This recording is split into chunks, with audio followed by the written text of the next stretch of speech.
Hello students, this is Mr. Liu, and today we talk about the labor market. This is Chapter 8. There are 5 learning objectives. Your assignment is to address and answer these questions. Number 1, cite the forces that influence the supply of labor. There are many influences. They are driven by market conditions, such as the number of workers available, each worker's willingness to work at an alternate wage rates, changes in market conditions such as if there is a new minimum wage, more workers may in fact be motivated to provide labor. Number 2, explain why the demand curve slopes downward. The downward slope reflects the changing productivity of workers as more workers are hired. So there is this diminishing return effect, and the amount of productivity continues to decline as more workers are hired.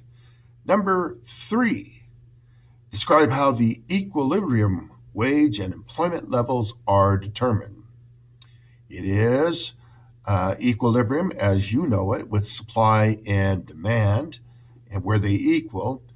The intersection of supply and demand will establish the equilibrium wage.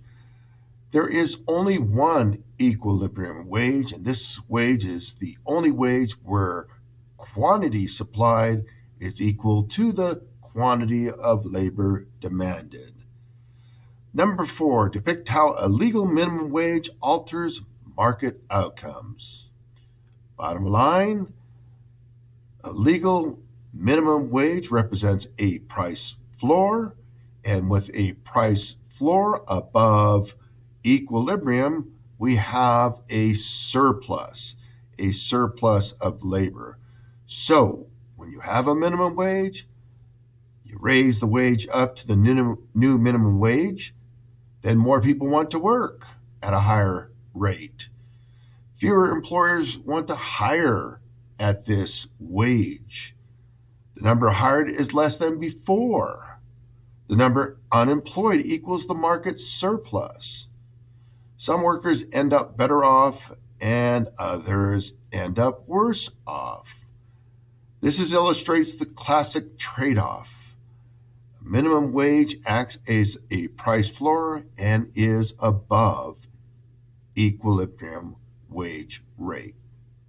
Finally, number 5, explain why wages are so unequal.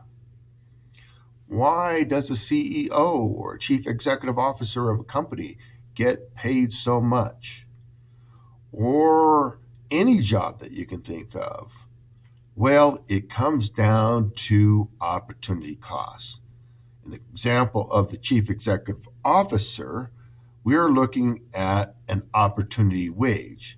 If he or she were not working in this position, how much could they command at another company? And this is an opportunity wage.